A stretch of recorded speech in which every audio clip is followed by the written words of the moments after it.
Hello and welcome to another manga spotlight. So this is Dandadan, the craziest, weirdest, most unique shonen series I've ever read, and I freaking love it.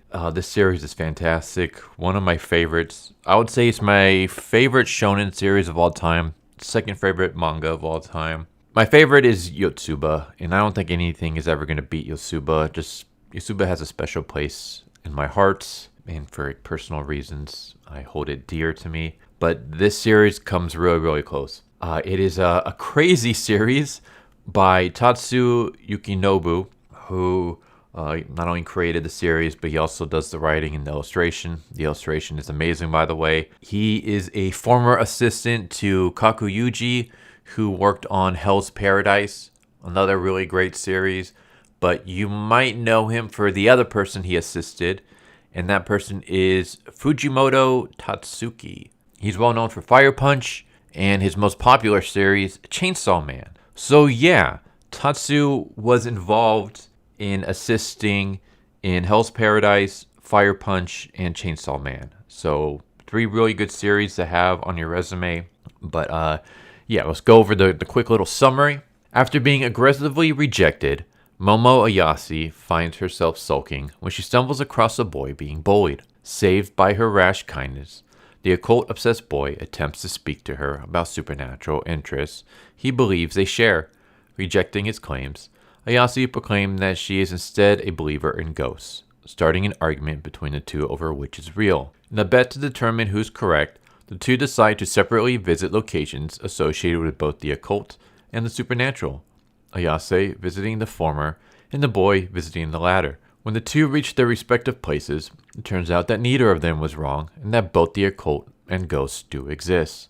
This marks the beginning of Ayase and the boy's adventures, who share a name with Ayase's favorite idol, Ken Takakura, as they attempt to fix the surreal, supernatural, and sci-fi elements around them to return to a normal life. So yeah, a lot of shonen series, you get stuff like where the main characters are tackling demons, or they're tackling ghosts, or they're tackling aliens, or what have you.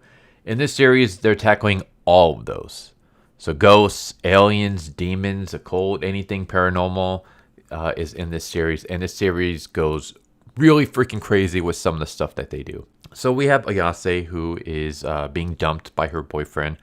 And she doesn't even really care for this guy. The only reason why she's with him is because he shares a passing resemblance to her favorite actor, Ken Takakura. And she's like obsessed with Ken Takakura.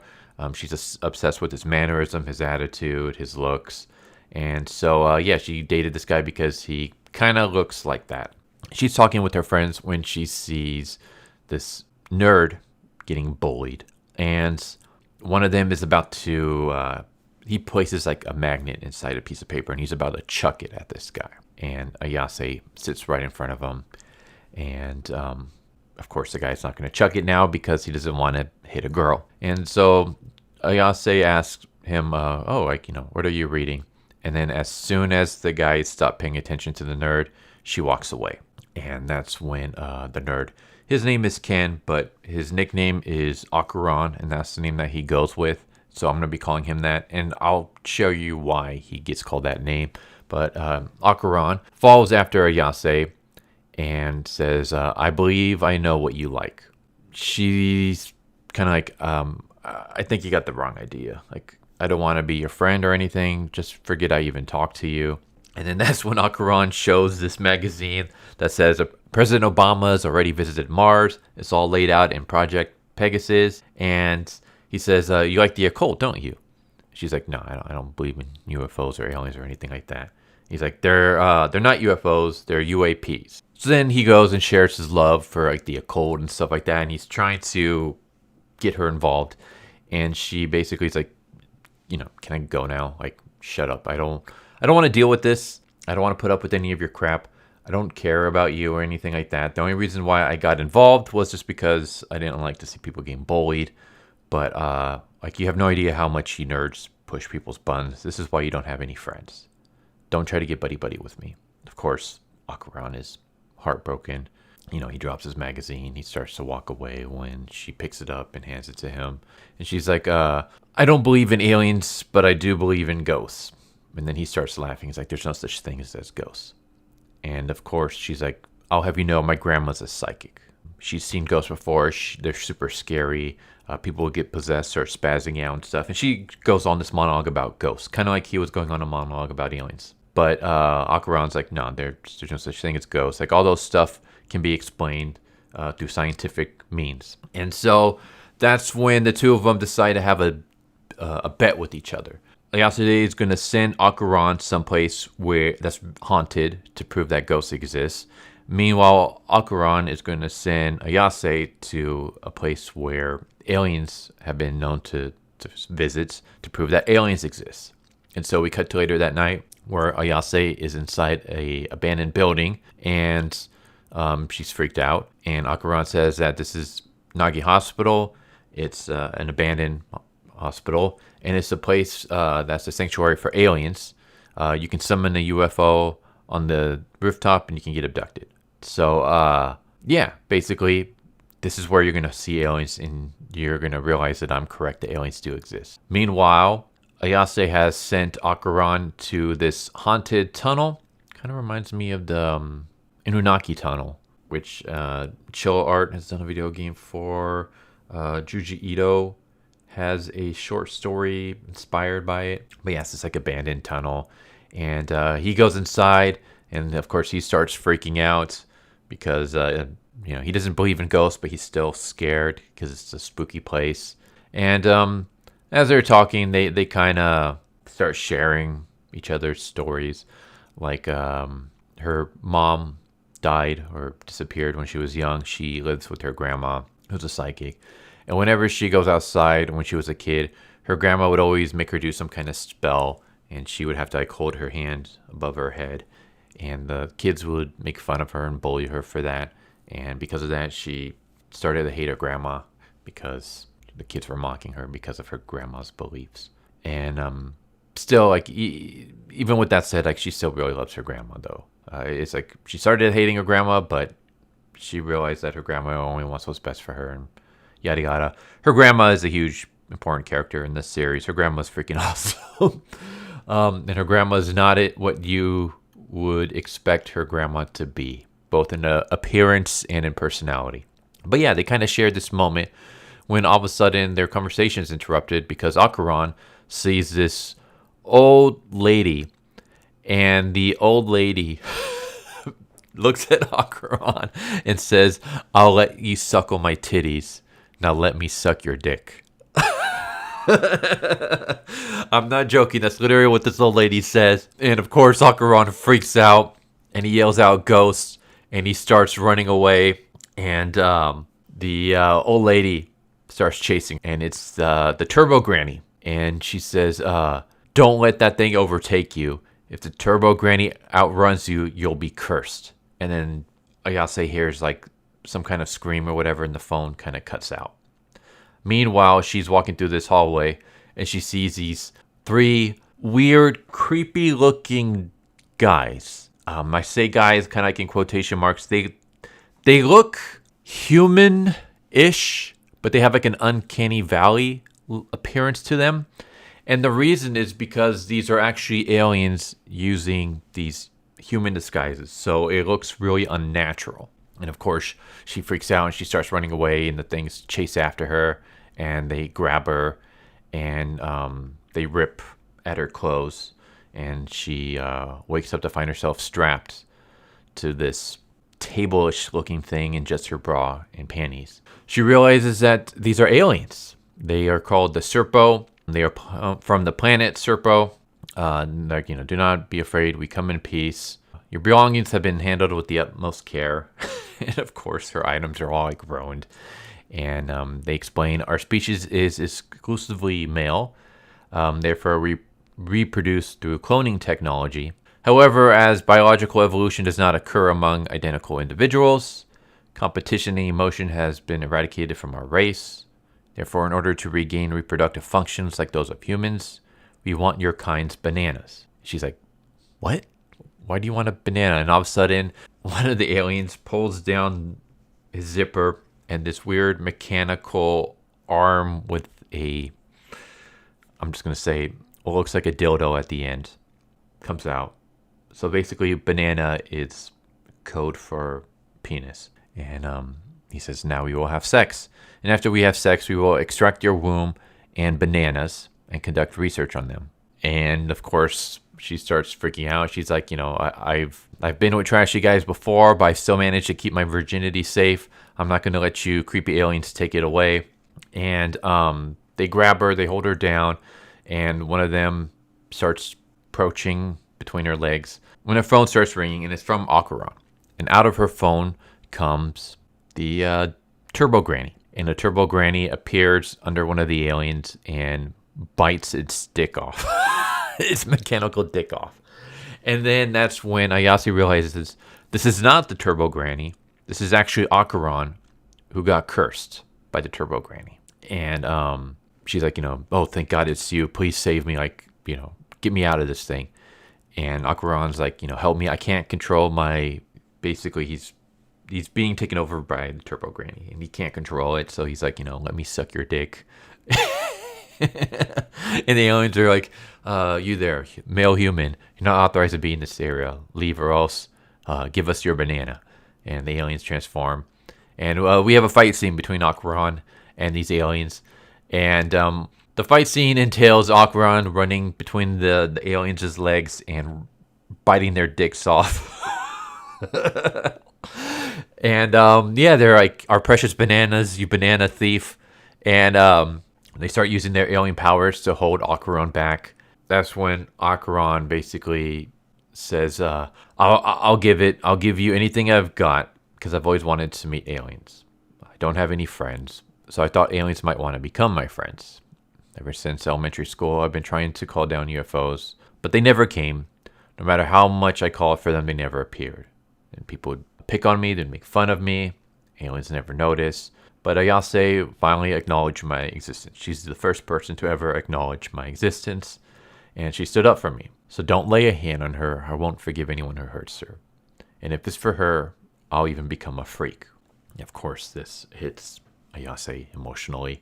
And watching Akuran getting beat up, she kind of has a flashback to when her grandma was trying to tell her how to focus on her chi.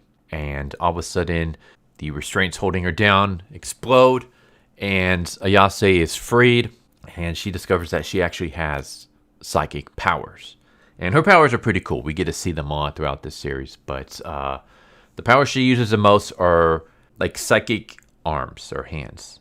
Basically, she can like grab things using her psychic powers, and yeah, we see a lot of this. But she starts fighting the aliens physically and using her psychic powers to kind of help.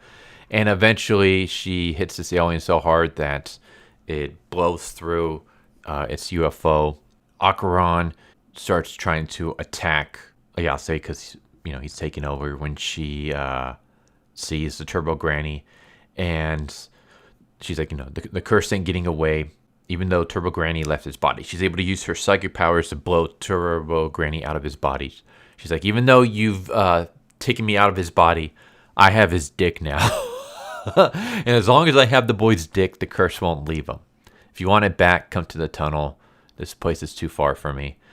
So Granny, she can only be in the certain radius of the tunnel. And if she goes past that, her powers start dwindling. And because they're in the UFO, they've gone past her point. So her powers are kind of going away. Ayase's like, where do you think you're going? Give this guy his dick back. The UFO crashes into the building. And Ayase and Akuran are, on the ground. They're safe now. And Ayase's like, I believe in aliens now because I got abducted by them. And Akuran's like, I believe in ghosts now because I got possessed by one. And they're like, well, what do we do? Like, I got psychic powers now. You're cursed now. We both believe in these things now. And he's like, well, I would like to get my dick back. So we got to get rid of this curse. We got to somehow get Turbo Granny's curse off of me so I can have my dick back. So I'm not, just this Ken doll. So, yeah, they decide to team up, and this is where their friendship starts brewing, and she discovers that his name is actually Ken Takakura, And she's like, no way. Like, I can't call you that. Ken Takakura is like my idol. He's like the guy I have a crush on, the celebrity like that means so much to me. And you're just this nerdy kid. I can't call you that. So your name is going to be Akuran from now on. So that's where his name comes from. And yeah, from here we get the series of these two who become friends, and later on feelings start to develop, and it looks like they're starting to become closer than just friends. And they're on this quest to help Akuran get his dick back. A little bit of a spoiler. He is eventually able to get his dick back, but even though he gets his dick back, he's not able to get his balls back. So then it becomes this mission of him trying to retrieve his balls. And his balls like have some kind of like power that's, if any devil gets their hands, or aliens for that matter, get their hands on his balls, they become super powerful. And Turbo Granny actually becomes a character as well. And Turbo Granny becomes pretty awesome. And more characters start joining the group.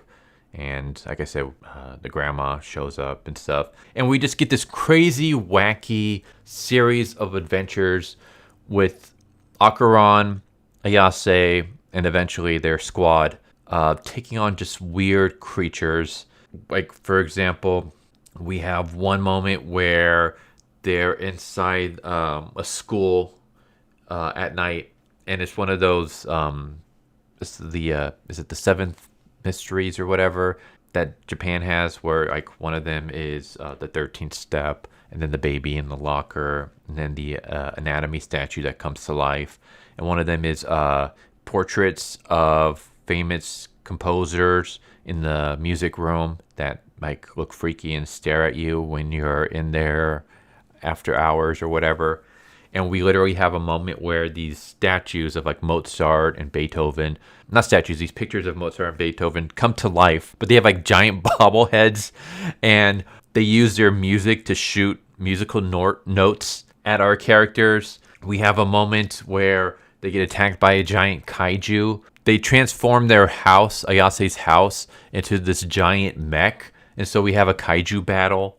We have another one where they go to meet Ayase's childhood friends, and there's these neighbors there that basically sacrifice, like they kill. They have to kill 3 people every certain amount of time to sacrifice them to the snake god. So that becomes a thing.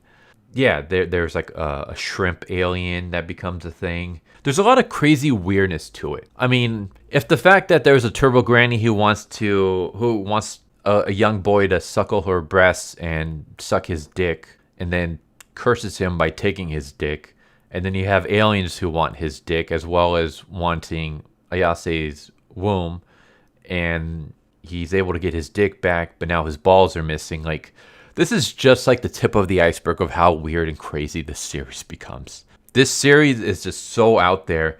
It's like Yokinobu Tatsu just shoots up a bunch of drugs before he starts writing. Because nothing is ever as it appears to be. You think it's going in one direction, all of a sudden, nope, it goes in a completely opposite direction. Like, whatever can happen will happen. Whatever you think is going to happen, something even more weirder happens. I freaking love this series because it always keeps me on the edge of my toes. And it's not just full out comedy. There's it does a nice mix of bringing in some dramatic moments and serious moments to it. But overall, it's very lighthearted. It's a lighthearted comedic series. Like I said, it does have its moments. It's like Chainsaw Man meets Jujutsu Kaisen, but with the tone of Gintama. So, yeah, like Chainsaw Man, Jujutsu Kaisen, you throw those together, you throw in aliens, you add in a bunch of weird WTF comedy, and you get Dandadan. It's fantastic. I highly recommend it. Please check it out. It is like one of the greatest series of all time, in my opinion. One of my favorites of all time. Easily number 2. Easily number 2 favorite manga series of all time.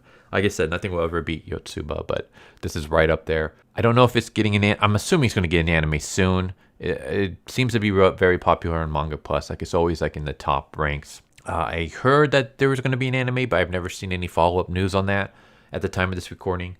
But maybe there will be.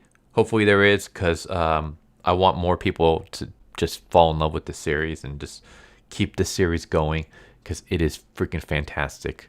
It is amazing. But there you go. There's Dandadan. Go check it out. Anyways, hope you enjoyed this video. Hope to see you next time. If you got any recommendations for manga series I should check out, let me know.